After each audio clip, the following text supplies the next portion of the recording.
Arkansas. The name conjures images of rolling hills, dense forests, and slow rivers, a green patch in the heart of America. For me, it was mostly a place on a map, but its nickname, the natural state, promised wild beauty and a quieter, more authentic world. I packed my boots and notebook, eager to explore the Ozark Mountains and the Buffalo National River, chasing that postcard-perfect vision. But as I planned, I realized there was more to Arkansas than scenery. There were stories of people, communities, and real challenges. Whispers of hardship and poverty, especially in rural areas, made me wonder about the lives behind the landscapes. Who were the people here? What were their dreams and struggles? To truly understand Arkansas, I needed to look beyond the tourist trails and listen to the voices often unheard. My journey became about discovery, not just of nature, but of humanity. I wanted to see the heart of the state, not just its beautiful exterior. I felt a pull to go deeper, to find the real stories that shaped this place. My adventure into the natural state was about to become a journey into the human heart. I knew it would change me in ways I couldn't yet imagine. And so I set out ready to see Arkansas with new eyes. My first stop was the Ozark National Forest, a living cathedral of pine and oak, sunlight painting shifting patterns on the forest floor. The mountains, softened by time, rolled away in blue and green, holding you in a gentle embrace. I wandered winding trails, found waterfalls, and watched deer move silently through the undergrowth. Sitting by a clear stream, I felt the magic that draws people here, a peace that quiets the noise of the world. Eureka Springs, with its Victorian streets and creative spirit, was a charming maze of art and history. Locals shared stories of healing springs and a haven for free spirits. But beyond the polished storefronts, I noticed another side weathered houses, old cars, and tired faces in small towns. The beauty was real, but so was the struggle. The human drama was coming into focus. I realized my journey had to follow it. Arkansas was more than its postcard views. To understand it, I needed to see both the charm and the challenges, and so I kept looking deeper. Leaving the Ozarks, I drove south into the Arkansas Delta, flat, open land of cotton and rice fields. The towns here felt different. Faded paint, shuttered storefronts, and a slower, heavier sense of time. Signs of economic struggle were everywhere. Patched roofs, boarded windows, rusting gas pumps. Yet life persisted. Children played, neighbors chatted, and gardens grew. In a Mariana diner, I listened as locals talked about fuel prices, health, and lost jobs, not hiking trails or art galleries. Their concerns were immediate and real. This was a world away from the tourist hubs, but just as true. I realized Arkansas was a tale of two places, natural wonder and persistent hardship. Understanding one without the other was impossible. To truly know this state, I had to see both beauty and struggle. The journey was becoming an education. I was learning what it meant to call this complicated land home, and I was only just beginning. Outside Helena, I met Sarah, shelling peas on her porch, a woman whose life was woven into this land. She'd worked decades at the local textile mill, like her mother before her, until it closed and the town's heart seemed to stop. Now, she lived on a small social security check, growing what she could in her garden to stretch every dollar. Each month brought hard choices, medicine or roof repairs, gas to visit grandkids, or savings for emergencies. Yet Sarah's spirit was unbroken. She showed me photos of her grandchildren, spoke of her church community, and the way neighbors helped each other. Her story wasn't one of despair, but of resilience and dignity. Sitting on her porch, I realized poverty isn't just a lack of money. It's a daily struggle met with strength and grace. Sarah's life was a testament to endurance. She faced hardship with quiet pride. Her story echoed through the Delta. It was a reminder. Behind every statistic is a person, and every person has a story worth hearing. Meeting Sarah changed how I saw Arkansas.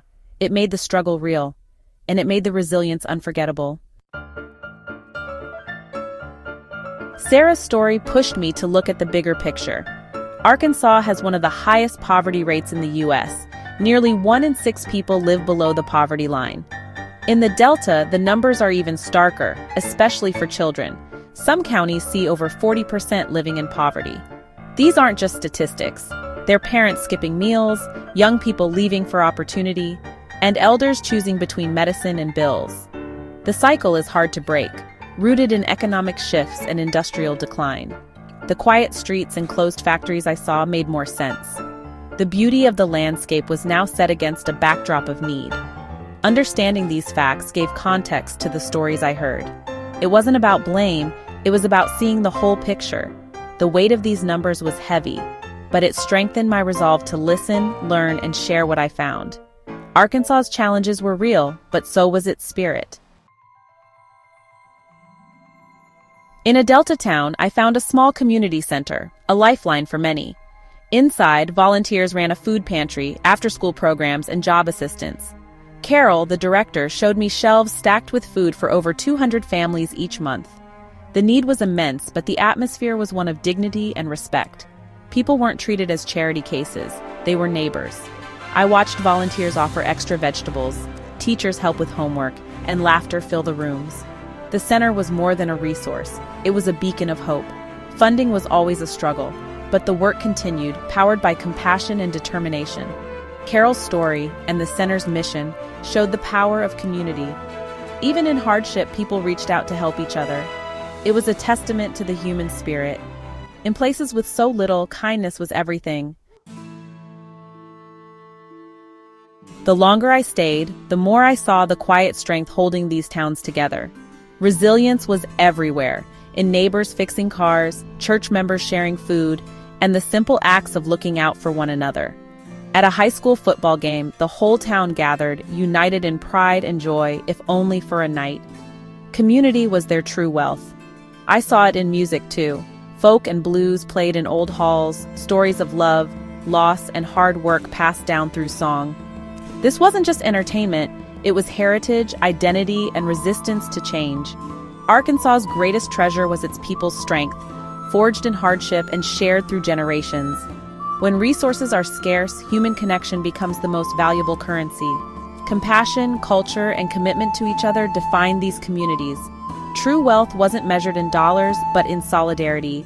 Here, I learned what it really means to be strong, and I carried that lesson with me.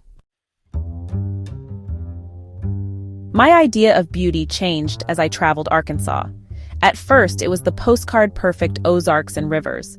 But soon I found beauty in weathered barns, faded signs, and determined gardens, signs of survival and hope. The most profound beauty was in the faces of the people. Sarah's lined eyes, Carol's determined jaw, children's bright hopes. This wasn't flawless beauty, but the deep, authentic kind born of endurance and kindness. We often overlook the broken and worn, but here, grace and strength shone through. Arkansas taught me to look closer, to listen deeper. Real beauty asks us to see beyond the surface. It lives in the stories of those who endure, and it's worth our attention. As I left Arkansas, I carried more than photos. I carried a new understanding. The natural state's true character lies not just in its landscapes, but in its people's resilience and quiet dignity. It's easy to see only the surface, but to truly know a place, you must see its people. In Arkansas, that means recognizing both the beauty and the hardship. I share these stories not for pity, but to inspire empathy and care.